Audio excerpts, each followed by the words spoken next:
결혼한 지 오래되지 않았을 때부터 지금까지 제 인생에서 가장 스트레스를 준 사람은 단연 시어머니였습니다. 최근 몇 년간 연락을 완전히 끊고 살다가 얼마 전에 정말 오랜만에 전화를 받았는데요. 그 통화 한 번으로 제 안에 쌓여있던 감정이 얼마나 깊었는지를 다시 깨닫게 되었어요. 시어머니는 통화 내내 예전 이야기를 꺼내며 제게 따지듯 말했는데, 특히 제가 기억하기도 싫은 과거 사건 하나를 들먹이더군요. 예전에 우리 엄마가 시어머니의 머리끄덩이를 잡아 끌고 내동댕이 쳤다는 말이었습니다. 물론 사실이에요. 하지만 저는 그 순간 그 얘기를 하는 시어머니를 똑같이 대하고 싶었어요. 그래서 아무렇지 않다는 듯이 그런 적 없어요. 무슨 소리예요? 하고 잡아떼 버렸습니다. 그러면서 정작 중요한 건 빼놓고 계신 것 같아 시어머니가 먼저 우리 엄마에게 어떤 심한 욕설을 퍼부었는지, 그 때문에 우리 엄마가 어떤 모욕을 느꼈는지를 조목조목 이야기했죠. 그러자 평소 말이 많고 큰 소리 치던 시어머니가 순간 말문이 막힌 듯 조용해졌습니다. 전화를 붙잡고 뭐라고 또 말할 줄 알았는데 입을 닫고 있더군요. 저는 그 침묵이 너무 통쾌해서 그 자리에서 전화를 끊어버렸습니다. 그렇게 몇 년 만의 통화는 제 속을 시원하게 만들어 주었고 다시 한번 다짐하게 만들었어요. 앞으로 평생 시댁에 찾아갈 일도 없고 우리 아이들을 그쪽에 보여줄 일도 절대 없을 거라고요. 사실 이런 결심이 하루아침에 생긴 건 아니었어요. 남편과 결혼을 준비하던 시절부터 이미 시어머니는 온갖 말도 안 되는 말과 행동으로 저를 지치게 했습니다. 남편이 중간에서 조율해주고 설득해서 간신히 해결된 일도 있었지만 시어머니는 결국 자신의 고집을 절대 꺾지 않는 사람이었어요. 반반 결혼을 하기로 양가에서 합의가 되었는데도 시어머니는 받을 건 받아야지, 혼수는 여자가 하는 거 아니냐, 같은 구시대적인 말을 늘어놓으며 저를 미치게 했습니다. 진심으로 모르고 하는 소린지 일부러 사람 열받게 하려고 작정하고 던지는 말인지 분간이 안 될 정도였죠. 결혼하고 신혼의 설렘을 품고 시작해야 할 시기에 저에게 찾아온 건 행복이 아니라 분노와 모욕감이었습니다. 저희 부부는 결혼과 동시에 시댁과 같은 건물에서 살게 되었는데, 지금 생각하면 그건 시작부터 시어머니에게 사기를 당한 것이나 다름없던 일이었어요. 상견례 날 시어머니는 우리 부모님 앞에서 얘들, 신혼집은 저희 빌라에서 시작하게 했으면 합니다 라며 은혜를 베푸는 듯한 말투를 쓰셨습니다. 부모님은 그 말을 듣고 진심으로 감사해 하셨고 혼수를 잘 채워 보내겠다고 하셨죠. 저에게도 시부모님께 고마운 마음을 잊지 말고 살라고 말씀하셨습니다. 저 역시 그 말을 마음에 새기고 감사함을 느끼려 했었지만 속마음은 달랐습니다. 왜냐하면 그 빌라라는 곳이란 게 시부모님 댁, 시할머니 댁, 시누이 댁까지 모두 몰려 사는 그야말로 시월드 본진이었거든요. 한 건물 안에서 그들의 시선과 간섭 속에 살아야 한다는 생각을 하니 신혼이라는 단어가 무색할 만큼 숨이 턱 막혔습니다. 게다가 그 빌라는 너무 오래돼서 벽이며 창문이며 곳곳에서 낡은 세월이 느껴졌고 결혼을 시작하는 공간으로는 전혀 어울리지 않는 곳이었습니다. 저는 그곳에서 시작하는 게 너무 싫다고 남편에게 솔직히 말했지만 우리의 형편이 넉넉하지 않은 상황이라 남편은 일단 들어가서 돈을 빨리 모아 나오자며 달래듯 설득했고 저도 울며 겨자 먹기로 그 의견에 동의했습니다. 그런데 결혼식이 다가올수록 제 마음속 불안감은 현실이 되어 갔어요. 시어머니가 느닷없이 월세 이야기를 꺼낸 겁니다. 처음엔 잘못 들은 줄 알았습니다. 상견례 자리에서 그렇게 신혼집을 제공하겠다고 말했던 분이 결혼을 코앞에 두고 갑자기 돈을 내라고 하는데 어이가 없더군요. 이미 우리 쪽에서 혼수를 다 준비한 상황이었는데 말이죠. 시어머니 말은 더 기가 막혔습니다. 보증금 없는 월세가 어디냐는 것이었어요. 보증금은 돌려받는 돈이고 혼수는 소모품을 사는 거라며 비교를 하는데 이게 과연 같은 선상에 놓고 이야기할 수 있는 문제인지 이해가 가지 않았습니다. 정말 진심으로 몰라서 하는 말인지 아니면 사람을 일부러 자극하려고 작정하고 하는 말인지 분간이 안 갈 정도로 화가 치밀었습니다. 남편이 나서서 시어머니께 이야기해봤지만 전혀 통하지 않았어요. 늘 그랬듯이 본인 말이 무조건 옳다는 식의 고집만 부리셨고 대화라는 것이 성립되지 않았습니다. 결국 남편이 그럼 우리 다른 곳을 알아보겠다고 강경하게 말하며 한동안 실랑이를 벌인 끝에 시어머니가 마지못해 월세를 받지 않겠다고 했습니다. 하지만 그때 느꼈던 모욕감은 쉽게 사라지지 않았고 결혼을 시작도 하기 전에 시어머니가 어떤 사람인지 다시 한번 절실히 깨닫게 된 순간이었죠. 결혼 초반 제가 겪은 신혼생활은 말 그대로 전쟁터 한가운데에 있는 기분이었습니다. 위층이 시부모님 댁이다 보니 하루라도 조용할 날이 없었죠. 문을 열고 나가면 시어머니와 마주치고 우연히 마주치기만 해도 잔소리가 시작됐습니다. 그 잔소리가란 것도 단순한 살림 조언 수준이 아니었어요. 너는 왜 그렇게 게으르냐? 너희 엄마는 도대체 어떻게 널 그렇게 키웠냐? 너네 집에서는 그렇게 배웠냐? 같은 말까지 쏟아내니 매번 집에 돌아오면 우라가 치밀어 오르고 속이 부글부글 끓었습니다. 처음엔 그런 말을 듣고도 아무 말 안 하고 있는 남편에게 화가 나서 싸움을 참 많이 했어요. 왜 당신 엄마가 그런 말을 하는데 가만히 있어? 라고 따지고 들었고, 남편도 처음엔 그냥 넘어가자며 말렸지만 시간이 지날수록 자기 엄마가 너무 심하다는 걸 느꼈는지 그때부터는 시어머니가 막말을 할 때마다 제 편에 서서 뭐라고 해주기 시작했습니다. 그랬더니 시어머니는 더 교묘해졌어요. 남편이 있을 때는 고양이 앞에 쥐처럼 얌전한 척하고 저와 단둘이 있을 때만 골라서 더 독하고 치졸한 막말을 퍼붓기 시작한 겁니다.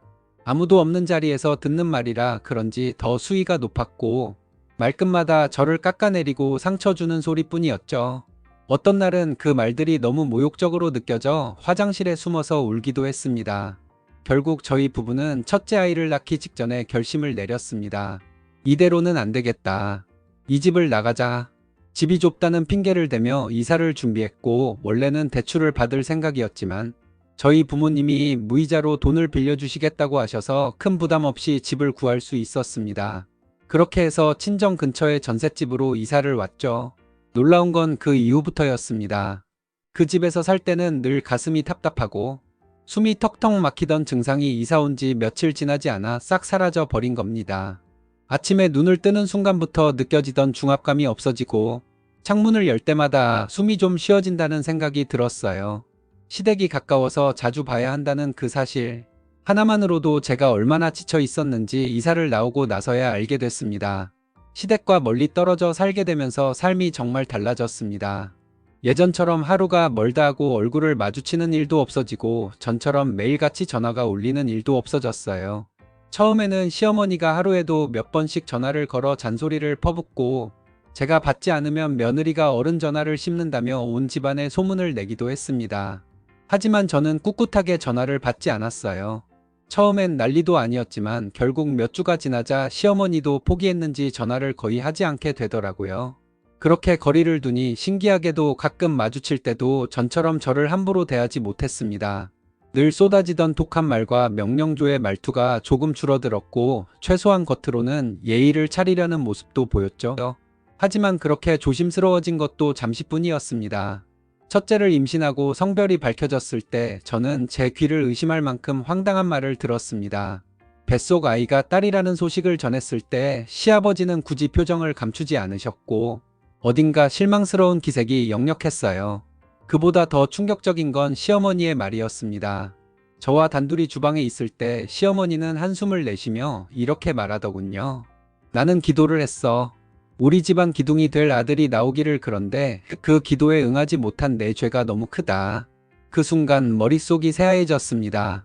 아이의 성별을 며느리가 정할 수 있는 것도 아닌데 도대체 무슨 죄를 말하는 건지 정말 욕이 목구멍까지 치밀어 올랐어요. 간신히 참지 않았더라면 아마 그 자리에서 폭발했을 겁니다. 이게 아직도 2020년대에 있을 수 있는 말인가 싶을 만큼 무지하고 시대착오적인 말에 몸이 떨릴 정도였죠. 그날 이후로 저는 마음속으로 다짐했습니다. 이 사람과는 더 이상 가깝게 지내지 말자. 예의를 갖추는 척은 하겠지만 내 정신을 갉아먹는 관계는 유지하지 말자고요. 그렇게 점점 더 거리를 두기 시작했습니다. 산후조리원을 예약할 때만 해도 저는 마음이 무겁고 복잡했습니다. 남편은 그런 건 아끼는 거 아니다. 몸이 먼저다라며 적극적으로 예약하라고 했지만 저는 그 돈이 너무 아까웠어요. 그동안 살림도 빠듯했고 출산 후 들어갈 돈이 얼마나 많을지도 몰랐기 때문이죠. 그래서 양가 부모님께는 아무 말도 안 하고 혼자 끙끙거리며 고민하고 있었는데 그때 친정엄마가 조용히 봉투 하나를 내밀었습니다. 산후조리원비를 보태주시겠다며 말이죠. 그 순간 눈물이 핑 돌았습니다. 평소에도 자식 걱정만 하시는 엄마인데 또 이렇게 큰 도움을 주셔서 얼마나 감사했는지 모릅니다. 산후조리원 예약을 마치고 나니 이번에는 시어머니가 또다시 문제를 일으켰습니다. 시어머니는 그럴 돈이 어디 있냐, 그 돈 있으면 차라리 나한테 달라며 목소리를 높였어요. 그러면 본인이 와서 산후조리를 해주겠다는 말까지 덧붙였죠. 그때까지 산후조리원 이야기를 전혀 몰랐던 시어머니는 그 돈이 자기 손에 들어와야 할 돈이라고 여겼던 것 같습니다. 남편도 한술 더 떴습니다. 그동안 엄마께 용돈 한 번 못 드렸으니 용돈 드리는 셈 치고 맡기자는 거예요. 속으로는 불안했지만 저희 친정엄마도 좋게 좋게 가자. 시어머니가 직접 해주면 더 좋지 않겠냐고 하셔서 결국 시어머니께 부탁하기로 했습니다. 결국 저희 엄마가 산후조리원비로 쓰라고 주신 돈 중 100만 원을 떼어 시어머니께 드렸고 시어머니는 2주간 저를 돌봐주기로 약속했습니다. 그때까지만 해도 저는 그래 혈육이 해주는 조리가 더 따뜻할 수도 있지라고 생각했습니다. 하지만 그 선택이 어떤 후회를 불러올지 그때는 미처 몰랐습니다. 돈은 분명히 받아 가놓고 시어머니는 너무도 뻔뻔하게 말을 바꿨습니다. 아이를 낳고 병원에 입원해 있는 동안 시어머니에게 전화가 왔는데 허리가 너무 아파서 꼼짝도 못하겠다는 거예요. 그 말을 듣는 순간 머릿속이 하얘졌습니다. 이미 산후조리원비 대신 드린 돈도 있었고 직접 와서 도와주겠다는 약속까지 해놓으신 분이 그렇게 태연하게 말을 바꾸다니요. 너무 기가 막히고 화가 치밀어 올라서 결국 남편이 전화를 걸어 큰 소리로 따졌습니다. 그랬더니 시어머니가 한 말이 더 어이없었어요. 그럼 내 장모님께 부탁해라. 저희 엄마는 직장 다니시는 분이라 그럴 여유가 없는데 그런 사정을 다 아시면서도 그런 소리를 하시니 정말 말이 안 되는 상황이었죠. 너무 열받아서 병원 침대에서 한참을 울었습니다. 몸은 지쳐있고 정신은 무너지고 왜 이런 사람한테 내가 고맙다고까지 생각했을까 하는 후회가 몰려왔습니다. 결국 퇴원하는 날 친정엄마가 직장에서 휴가를 내고 오셔서 저를 데리고 집으로 가셨고 이후에도 매일같이 출퇴근하시며 산후조리를 도와주셨습니다. 반면 시어머니는 단 한 번도 얼굴조차 비추지 않았어요. 아이를 낳고 한 달쯤 지나서야 시어머니가 느긋하게 나타났습니다. 이제야 조금 움직일 수 있겠다면서요. 그때도 여전히 친정엄마는 직장에서 힘들게 하루를 보내고 퇴근하자마자 제 집으로 달려오셨습니다. 온종일 일하고 온 몸이 고된 상태였지만 엄마는 아무 불평도 없이 집안일을 도맡아 해주셨죠. 그런데 시어머니는 그런 엄마 옆에서 아기를 안고 있으면서도 잔소리만 늘어놓았습니다. 방이 너무 덥다. 공기가 건조하다. 애기 엉덩이 금방 짓무르겠다. 입만 열면 그런 말뿐이었어요. 손 하나 까딱하지 않으면서 잔소리만 늘어놓는 모습에 속이 부글부글 끓었지만 저는 꾹 참고 있었습니다.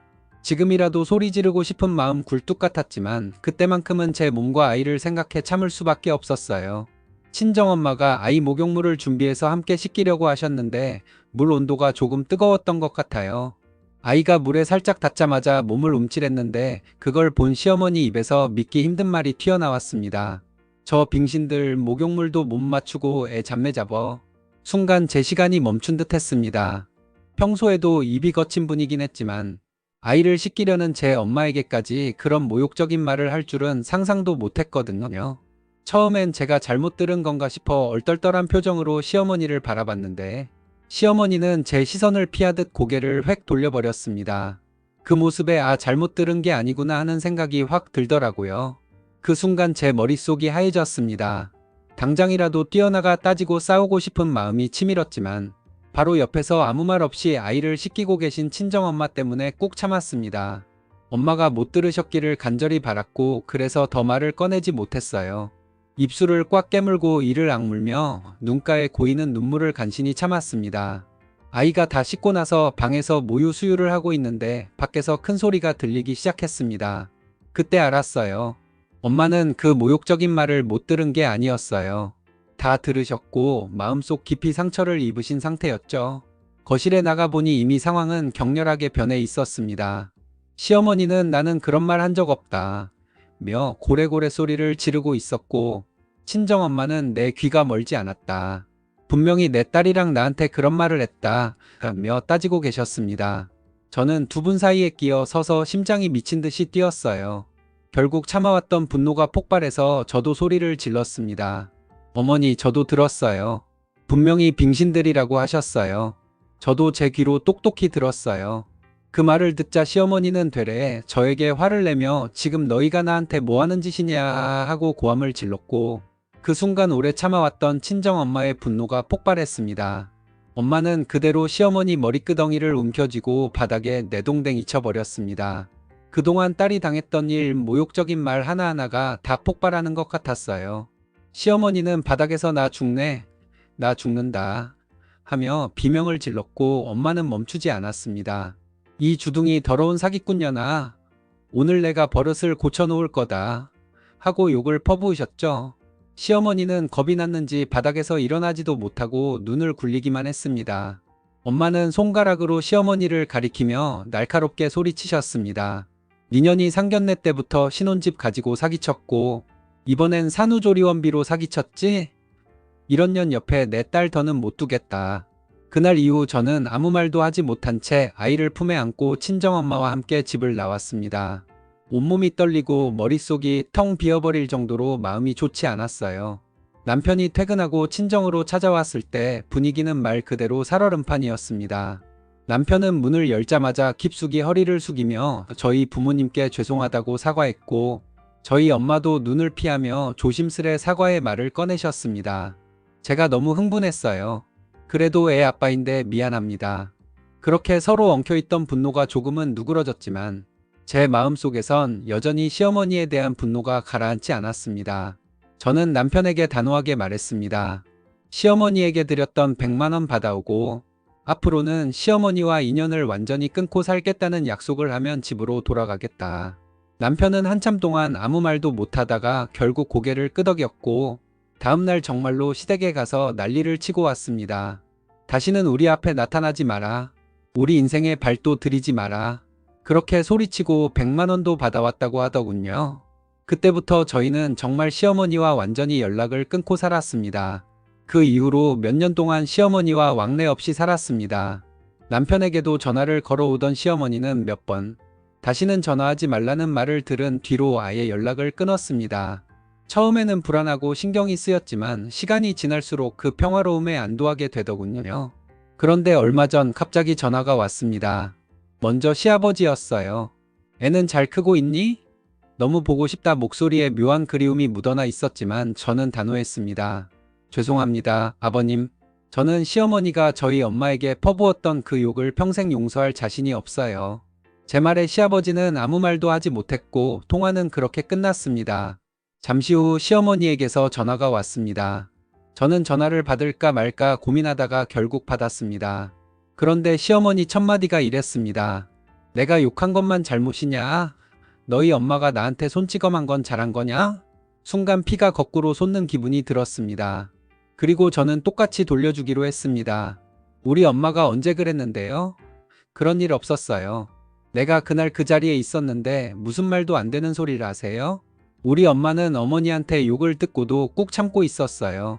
거짓말하지 마세요. 제가 일부러 말을 뒤집자 시어머니가 잠시 말문이 막힌 듯 조용해졌습니다. 늘 불리해지면 나는 그런 말 한 적 없다 하던 분이 이제는 제 말 앞에서 아무 말도 못하더군요. 저는 마지막으로 단호하게 말했습니다. 우린 평생 안 보고 살 거예요. 다시는 전화하지 마세요. 그리고 그대로 전화를 끊었습니다. 솔직히 말하면 엄마가 머리끄덩이를 잡아 바닥에 내동댕이 친 걸 부정한 게 마음에 걸리긴 했습니다. 하지만 속이 다 시원했습니다. 그동안 얼마나 모욕을 받고 참아왔는데요. 이제야 조금이라도 돌려줬다는 생각이 들었습니다. 저는 결심했습니다. 무슨 일이 있어도 평생 시댁에 가지 않을 겁니다. 시어머니가 몇 날 며칠을 무릎 꿇고 빌더라도 제 마음은 절대 풀리지 않을 것 같아요. 이미 제 마음속에서 그 사람은 남이 되어버렸거든요.